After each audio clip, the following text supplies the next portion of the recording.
Here's an important question. Was Jesus really resurrected? While I was teaching in eastern Poland, a man told me about the church he was reopening in Novosibirsk, Russia. That's about 2,000 miles southeast of Moscow. He told me that a college student, deprived of the Bible by communism, walked in, pointed up to the front of the church, and he asked, "Who's that man on the cross?" I'm sure he had never heard of the resurrection either. Is that shocking to you? You know, it was to me when I first heard it, but now, not so much. You see, a similar Bible vacuum is growing in the West, in the U.S. and in Europe. So I want to talk to you about the resurrection and about the possibility that an actual resurrection is the most logical explanation of what happened. You see, people try to explain his resurrection away in ways that are actually harder to believe than the real thing. Claiming that Jesus staged the whole thing, or that his enemies or friends stole the body. Some say he passed out on the cross and recovered in the tomb.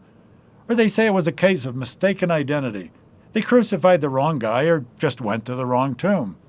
And some say that the resurrection was a myth, injected into Christianity centuries later. Please, don't fall into the trap of circular reasoning. Acts 1:3 states that the resurrection was proof that Jesus was the Messiah, because Jesus presented himself alive after his suffering, that's the cross, by many convincing proofs, appearing to them over a period of 40 days.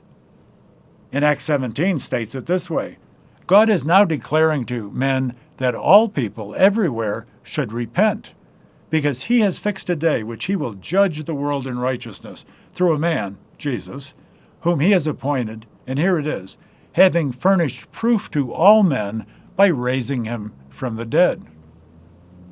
But you see, circular reasoning says, I don't believe resurrections are possible. So even though the resurrection of Jesus happened as proof, I don't accept it. I don't accept the proof. So I don't believe. That kind of circular reasoning is actually illogical. The resurrection of Jesus changed the world. It really did, right up to today. But if the eyewitnesses knew it didn't happen, Christianity would have died in the first century. But it didn't. But people have been trying to explain it away ever since, for centuries. But as hard as it may be for some people to believe the resurrection is true, it actually happening is the best explanation. Those that claim Jesus staged the whole thing, they say he made it happen. They say he knew. Jesus knew the Old Testament prophecies of the coming Messiah, so he forced his fulfillment of them. He set up being betrayed by a friend for 30 pieces of silver, no more, no less, and silver, not gold. They say he was set up being forsaken by his men, crucified, executed with thieves, that he set up how the soldiers would divide up his clothes, set up how he died so that no bones would be broken, and arranged to be buried in a rich man's tomb. But think about it. Jesus could not have humanly staged all those things. Just not possible. And why would anybody orchestrate their own brutal crucifixion? This anti-resurrection theory just isn't logical. Others say that his Roman or Jewish enemies stole his body. Their motive would have been clear, would have been obvious. They would have wanted to produce the corpse a few days later and shut down the whole Jesus thing that was sweeping through Jerusalem. But they never did. You see, makes no sense. Didn't happen. This anti-resurrection theory doesn't make any sense. And some say his disciples stole his body to perpetuate the movement. But what was in it for them? The resurrection of Jesus was a major foundational truth that they didn't deny when persecuted, tortured, and executed. In the first century, huge numbers of eyewitnesses and second-generation believers died proclaiming the truth of the resurrection. They were totally convinced. And people don't willingly die for their lies, deceit, and doubts. This theory isn't believable. Some say he passed out on the cross and recovered in the tomb, to which I say, Go back and watch the justaquestion.org What is a Crucifixion video. You see, nobody could survive that kind of brutal torture and execution. Sit around in a dark tomb for 3 days, push the grave cave stone away, and then walk out on nail-pierced feet. And what about blood loss, open wounds, and unavoidable infection? There's no way that he would have been convincing. This anti-resurrection theory is way too hard to believe. Another weak idea is that of mistaken identity. They crucified the wrong guy, the wrong prisoner. But that couldn't happen with the Roman authorities and the Jewish leaders who specifically wanted Jesus dead. They were eyewitnesses at the execution. They killed him up close and personal. They knew Jesus. They knew he was the real one when they killed him. This theory is obviously just fictional. Another idea is that the grief-stricken, map-challenged women went to the wrong tomb. Well, then so did the grief-stricken, map-challenged men. And don't you think Nicodemus and Joseph of Arimathea, the guys who buried him, would have checked it out? And what about the Roman and Jewish leaders?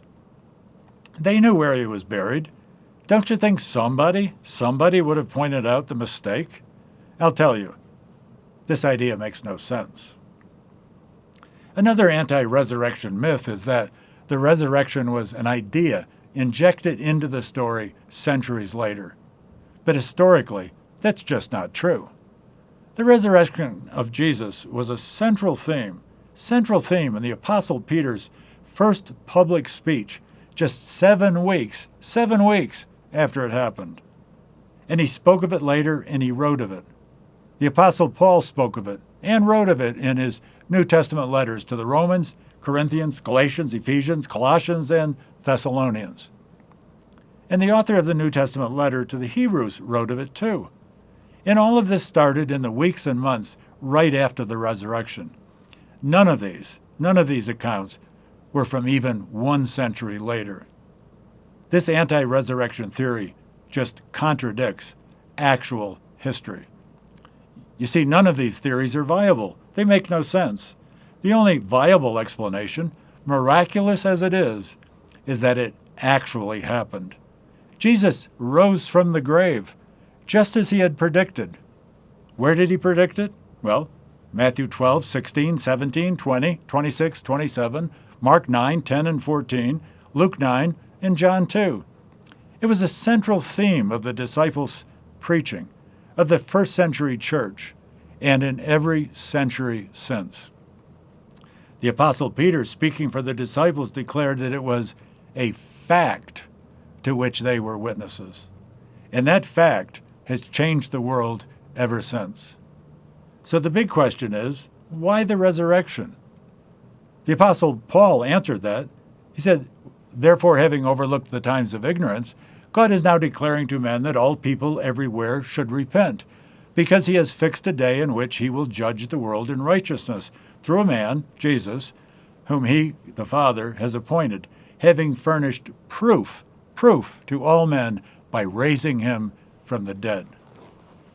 The resurrection of Jesus happened as proof that God's judgment is coming and that his salvation message is true.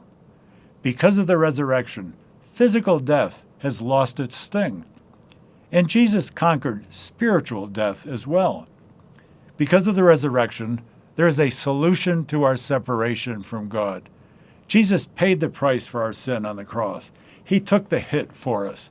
And he proved his power over death by the resurrection. He's done his part. The question is, have we done ours? If you have any question about whether or not you've done your part to get right with God, please, I beg you, just click on 911god.org at the bottom of the justaquestion.org homepage. I'm John Morris, and this has been Just a Question.